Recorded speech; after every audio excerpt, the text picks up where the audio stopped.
26 years at the helm of India's most successful QSR chain, the man who brought McDonald's to India is set to pass on the baton to his son. Hello and welcome to this episode of Weekender, and today we're talking to Amit Jatia, the Vice Chairman of Westlife Food World, and his son Akshay Jatia. Over the past 2.5 decades, Amit has expanded McDonald's to 341 restaurants across the west and south of India and has clocked sales of 1,700 crores as of the 9 months of FY23. Now, Westlife has charted out an aggressive 5-year plan targeting 580 to 630 restaurants and sales of about 4,000 to 4,500 crores by 2027. Well, now let's head in and talk to Amit about his journey so far and get to know the man Akshay, who is going to take this vision to life.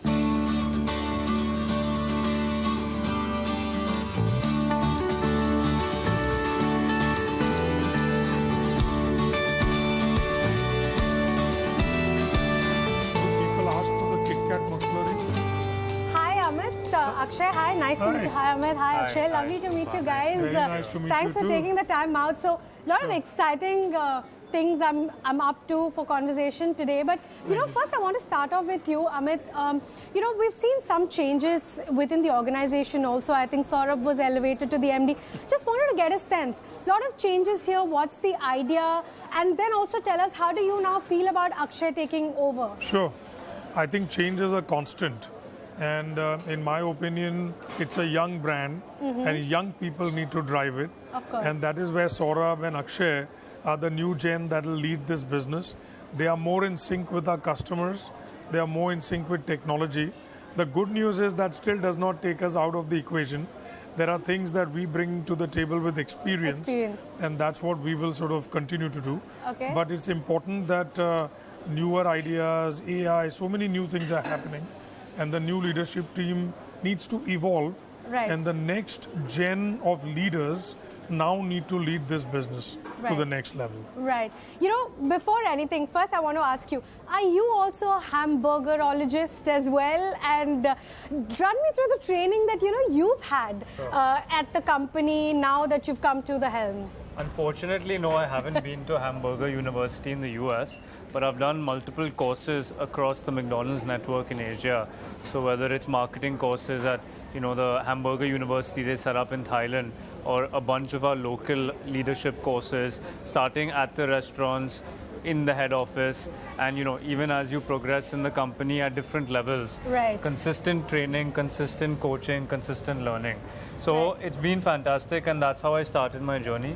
I started my journey in the restaurants in 2014, spent around 10 months running a restaurant, actually starting from ground up, then doing all different courses within the restaurant, running a restaurant. Right. So that's how I was inducted into the business, and every time I come to a restaurant, it reminds me of that, and it's extremely, you know, extremely satisfying. You know, I remember from the last time we spoke, you did mention that you worked across departments. So from 2014 to now, what part of it has been your favorite, and let's say like the biggest learning for you? So I think the biggest learning and the one that's been my most favorite is the first thing I started on when I went into the head office after the restaurants. That was our McDelivery business. And it's very dear to me because today everyone, you know, kind of forgets because it's a large business, it's growing fast.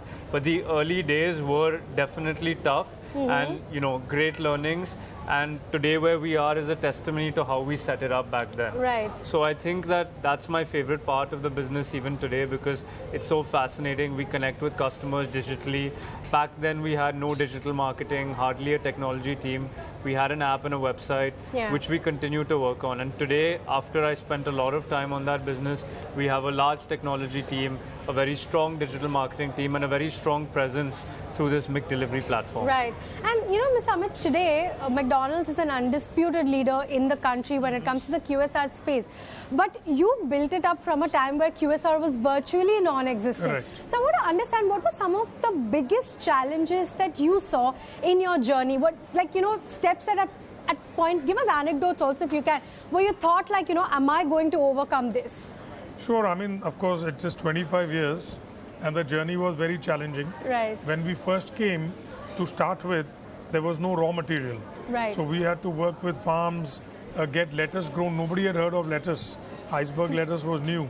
supply chain did not exist, cold chain did not exist. So in the early days, that was the challenge. The other big challenge was, the funny part is, to that extent, that India is also very vegetarian. Correct. So while we did have separate kitchens for veg, non-veg, but the menu on the vegetarian side was small, right? And I'm proud to say that over the years today, it's about equal footing. But when customers started walking in, we realized that we need to really ramp up the menu.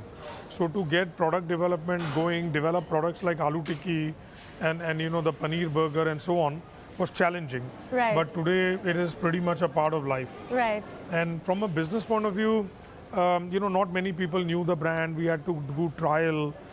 More importantly, in those days, the eating out frequency was very low. Very low. So even though we eat out 100 times a month,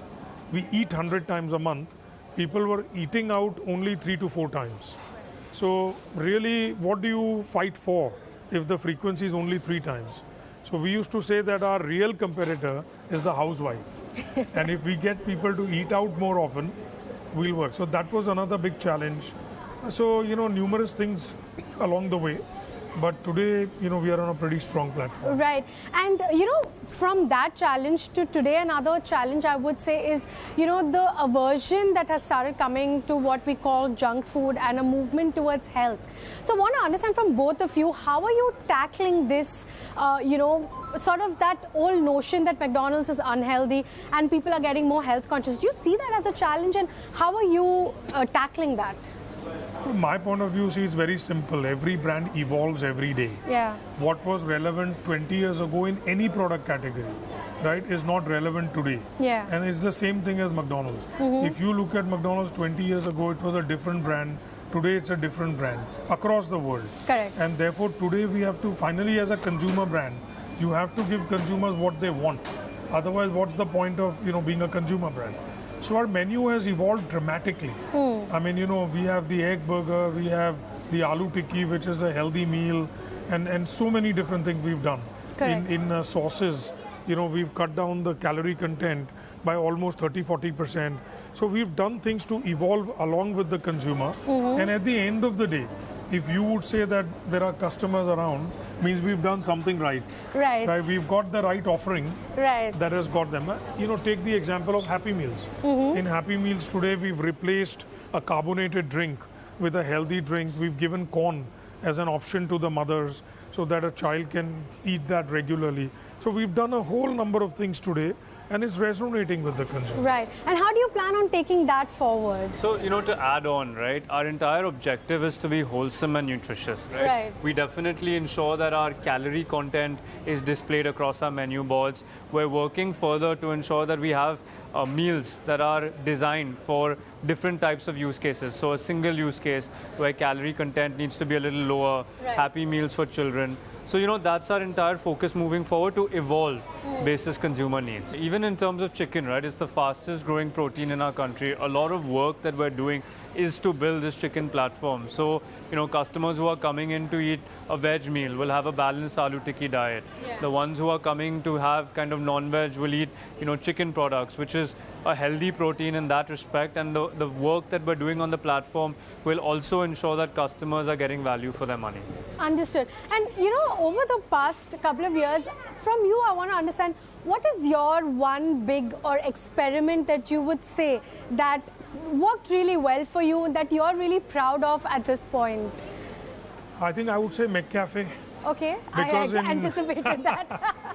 So, there are so many things I feel very good about. But in 2012 and 13, the business environment was very difficult. The economy, GDP had gone down quite substantially. And at that time, to have the courage to put money behind re-imaging and adding McCafe to the brand was a big one. And I think that's paid off extremely well. So I'm really proud of that. And, for you, watching your dad doing this for the past 26 years, what have some of the biggest learnings for you been from the way he does business? So, I've actually seen them build the company as I was very young, as I was a teenager eating at McDonald's, and also someone who came into the business young and has learned, through them, through the way.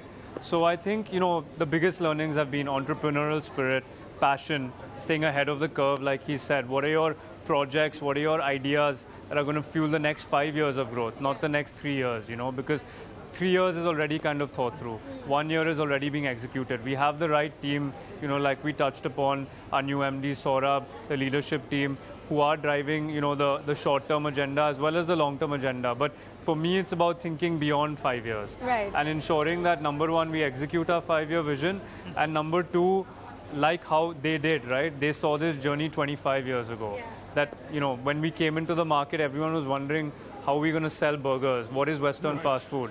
And today, we are where we are. So for me, it's about ensuring that, you know, beyond the next 5 years, we have enough pipeline to secure this platform and make it into something that, you know, they dreamed it would be back in 1996. Right. And how are you different in terms of how, you know, you do business from your father? And do you guys have disagreements when you sit down for meetings? How do you, I'm just curious, how does this father-son dynamic work? So, you know, I've learned a lot. Like I said, I'll let him start and then I'll add on. Okay. No, I think in terms of course, we have disagreements. That's the good news. Because you see, at least we've seen the brand in a certain way. Of course. And when the consumer is changing, the new generation will see it in a certain way. Yeah. And the balance is to experiment, but experiment quickly rather than talk in the boardroom. And I think that's the balance that we are finding. And in my opinion, I feel that you have to experiment and learn. Right. And therefore, I feel to that extent, I hope he feels that I give him the rope to be able to do that. Okay. And I think that to me is sort of the biggest push and pull. And I think it's healthy for the brand because that's when change starts happening. So, you know, adding on to that, obviously, you know, the brand has been a brick and mortar brand. It's been built over 25 years in a different way. Over the last 5 years, you've seen a lot of change through technology. So one of the biggest aspects I came in with, right, and that was my first project, was tech and digital. Yeah. So I think, you know, that's been an area where we've obviously complemented each other. There's been push and pull, but it's been kind of my passion to drive this agenda and to drive it fast. Right. So I think, you know, finding that balance in terms of new concepts, in terms of speed, in terms of decision making, is something we continue to work on. And obviously lending the experience, lending the caution is something that I really benefit from.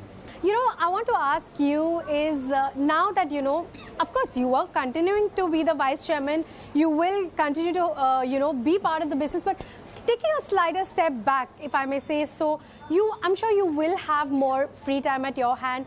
You know, how is Mr. Amit going to look at utilizing that time? Any hobbies that you'd like to take up or anything that you want to pick up from the past? Just what are you going to do with to unwind now? Sure.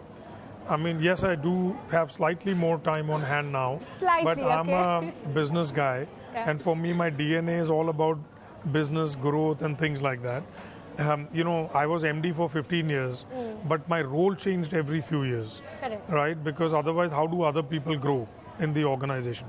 But that did not make me sort of redundant. Okay. So I think I see my role changing. I mean, we are looking to invest about 1,500 crores in the marketplace. One, of course, the idea is to ensure that systems, governance, particularly capital allocation, you know, where we need to take risk specifically. Horizon 2 projects, what I mean by that is projects that are going to give us results from 12 to 24 months. Right. These are areas of my focus. Board, you know, again, the company is going from, say, 2,500 crores to 5,000 crores. So that again changes the dynamics. Correct. So I would like to keep their focus on ensuring that they focus on the 1 to 3 year results. And my job is to ensure that they put capital to work in the right manner, look at the 3 to 5 year, you know, work with the board to ensure that governance processes are better. Right. And then along the way, I like to travel. So I am definitely going to take time for that and with my grandchildren. Okay, great. So we're in conversation here with Mr. Amit and Akshay, and we're talking about the business. So far, we spoke about the experience and what lies ahead for Akshay. With that, we'll take a short break. On the other side, some more exciting conversation coming up for you about the business and the QSR industry as well. Stay tuned.